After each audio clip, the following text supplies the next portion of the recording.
Shalom, salam sejahtera bagi kita semua.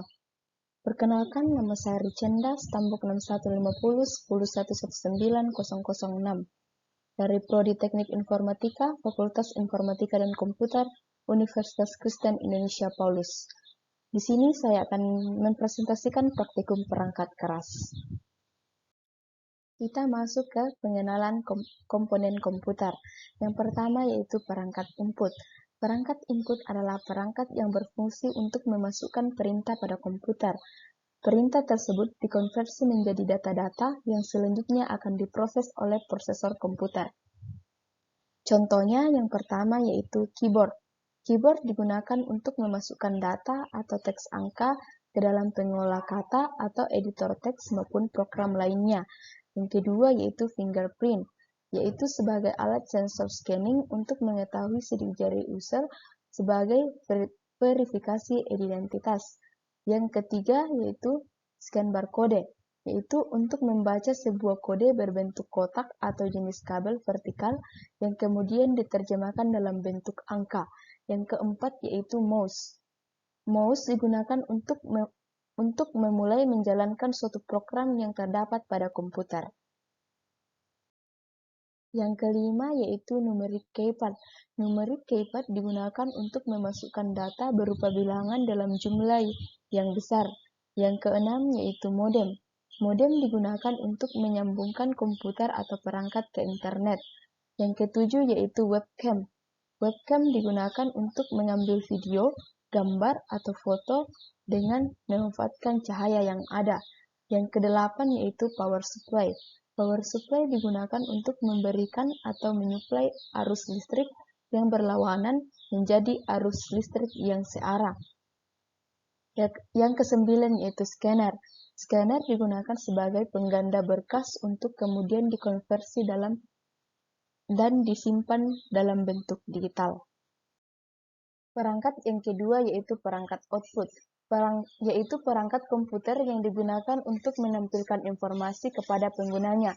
Contohnya yang pertama itu port VGA eksternal, digunakan untuk memilih tampilan dari beberapa sumber video dengan input maupun output. Yang kedua yaitu router, digunakan untuk mengirimkan paket data melalui jaringan dari lokasi tertentu ke jaringan lainnya. Yang ketiga yaitu kabel tester, digunakan untuk menguji antara ujung kabel dengan ujung kabel lainnya, apakah terkoneksi atau tidak, dan juga digunakan untuk memeriksa sambungan listrik.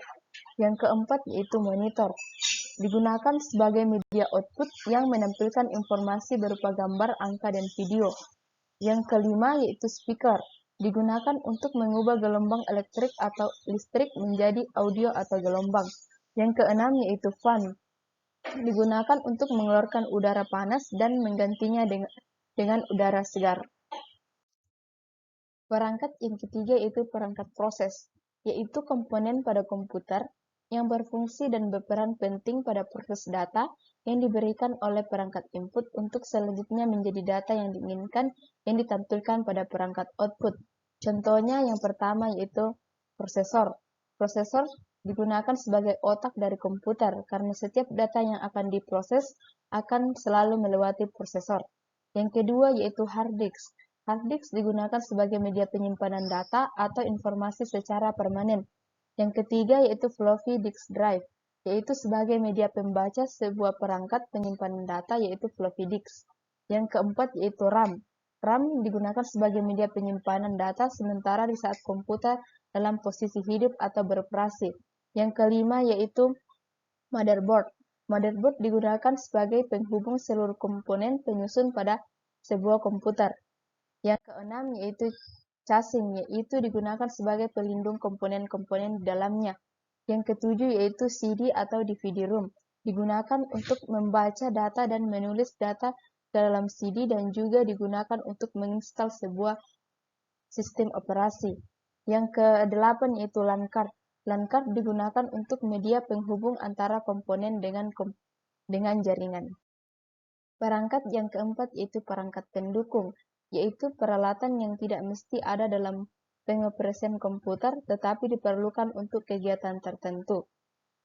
Contohnya yang pertama yaitu heatsink, digunakan untuk mendinginkan atau menyerap panas pada prosesor. Yang kedua yaitu baterai CMOS, digunakan untuk menyimpan settingan BIOS pada saat komputer sedang dimatikan.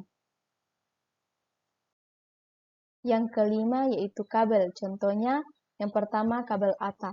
Kabel ATA digunakan untuk menghubungkan perangkat antara motherboard dengan hard disk dan juga CD-ROM atau DVD-ROM. Yang kedua yaitu kabel SATA.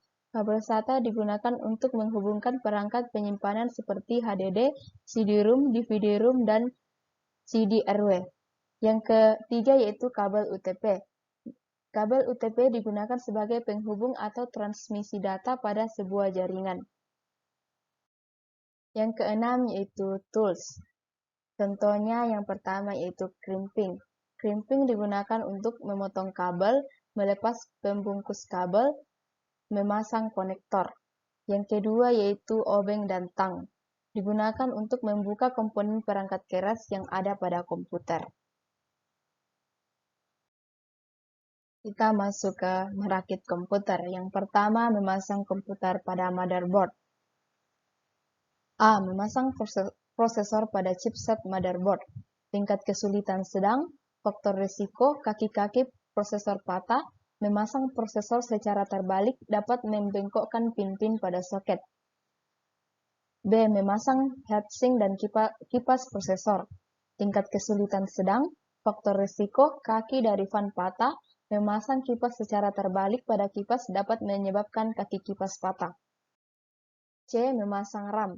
Tingkat kesulitan mudah, faktor risiko kuningan RAM lecet. Yang kedua, menyiapkan casing.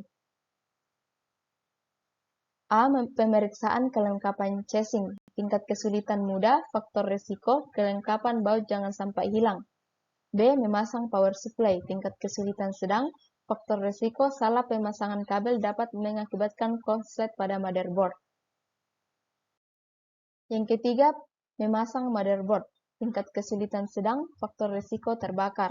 Yang keempat, memasang DVD atau CD-ROM atau RW drive. Tingkat kesulitan sedang, faktor risiko salah memasukkan letak CD ke dalam CD-ROM.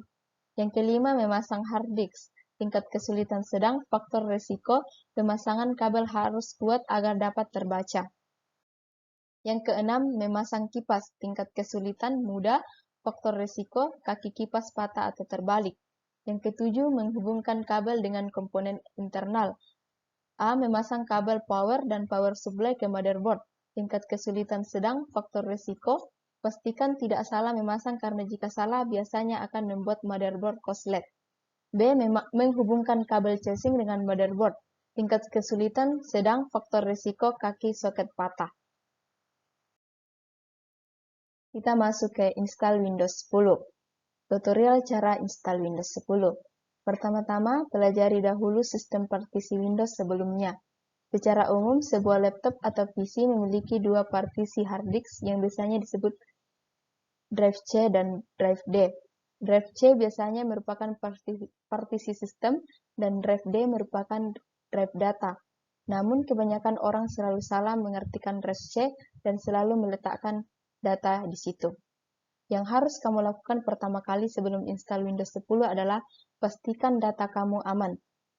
Segera backup seluruh data kamu melalui dari desktop, My Document, dan lain-lain. Pindahkan ke drive D semuanya tanpa kecuali. Untuk folder program file, disarankan tidak perlu di backup semuanya. Akan lebih baik jika nantinya kamu menginstalnya menggunakan master installer setelah Windows 10 selesai diinstal. Jika semuanya sudah dilakukan, silakan buat bootable Windows. Bootable Windows di sini berarti kamu harus membuat installer Windows 10 ke dalam sebuah media. Media tersebut boleh berupa flash disk maupun DVD. Bagaimana caranya? Pertama-tama siapkan dulu drive-nya. Untuk flash disk usahakan 4 GB ke atas dan untuk burning usahakan ke DVD 4,7 GB, jangan ke CD karena sisanya hanya 700 MB. Mempraktekkan dengan menggunakan flash disk. Colokkan flash disk ke PC atau laptop, lalu jalankan software Rufus. Pilih drive flash disk kamu, lalu select juga file ISO Windows 10 yang telah kamu download. Pilih menu Start dan tunggu hingga selesai. Jika sudah close Rufus dan jangan dicabut flash disknya. Silakan restart PC kamu, lalu jika sudah memulai start, tekan hotkey untuk masuk ke dalam sistem BIOS. Hotkey tersebut bisa kamu perhatikan sebagai pojok kanan bawah PC kamu. Apakah BIOS itu secara kasar bisa disimpulkan bahwa BIOS itu sejenis pengaturan awal sebelum kamu melakukan booting ke PC. Secara default, hotkey untuk memasukkan BIOS ada bermacam-macam, mulai dari F2, F4, F10, F8, F12, dan delete, tergantung dari merek PC masing-masing. Usahakan agak kecepatan dekatnya agar proses ini tidak terlewatkan. Jika terlambat, silakan ulang restart kembali. Untuk proses ini, pastikan flash disk kamu dalam keadaan tercolok. Selanjutnya, jika sudah berhasil, masukkan BIOS kamu akan menjumpai tampilan yang berwarna biru-biru, lalu masuk ke tab boot dan cari boot option atau boot order. Setting boot order kamu agar pilihan removable disk. Jika tidak ada, cari saja nama merek flash disk kamu, contohnya Kington atau yang lain. Kamu bisa berada paling atas, disusul oleh hard disk atau hard drive. Jika tidak ada, cari yang ada embel-embel HDD atau merek hard disk kamu, contohnya Hitachi, di pilihan kedua. Jika sudah tersusun seperti itu, lakukan save and exit dengan tombol F4 atau F10, tergantung dari merek BIOS-nya. Silakan baca aturan key-nya. Setelah proses save selesai, maka PC kamu akan kembali restart. Namun jika kamu akan jumpai setelah itu adalah logo installer Windows 10. Itu sudah mulai proses. Sampai di sini, pilih bahasa yang mau kamu gunakan. Selebihnya biarkan saja lalu klik install now. Sekarang kamu akan dihadapkan dengan inputan serial. Jangan panik jika enggak perlu cari-cari serial lagi, cukup di skip saja. Selanjutnya ada dua pilihan instalisasi. Pilih saja kostum dan kamu akan menuju pengaturan partisi. Untuk sesi ini harap diperhatikan baik-baik. Kamu akan menjumpai partisi-partisi apa saja yang akan ada di PC kamu.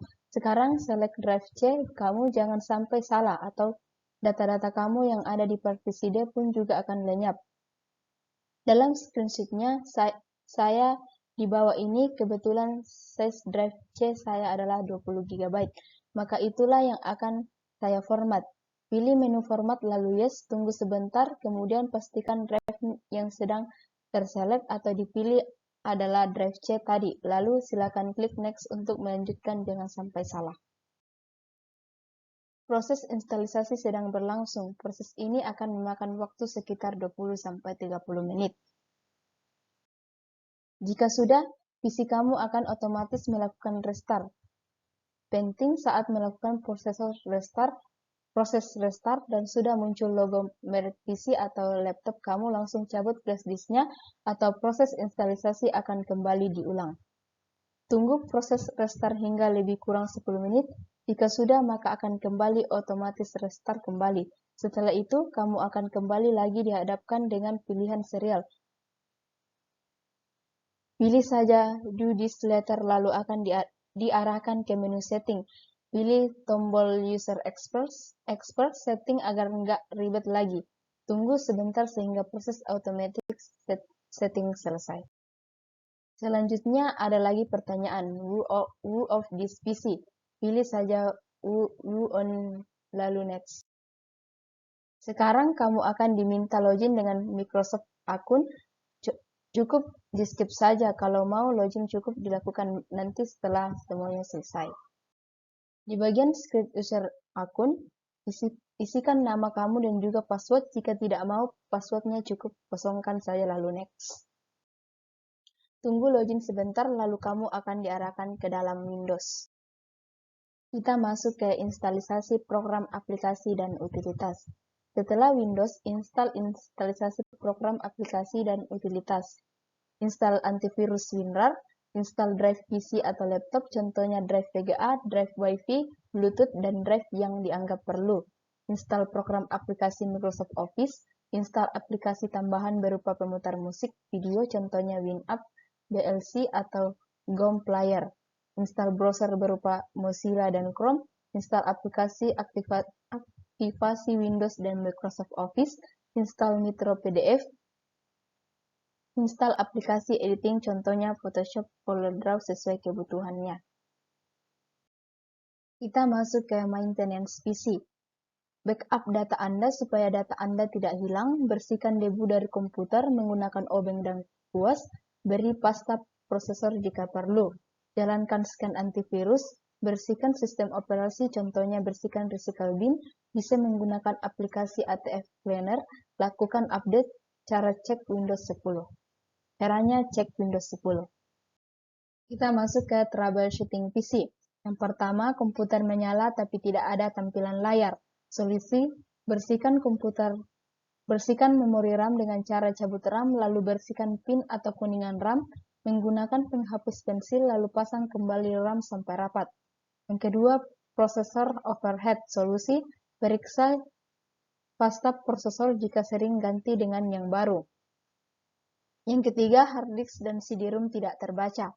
Solusi, pastikan kabel power dan kabel terpasang pada hard disk dan CD-ROM.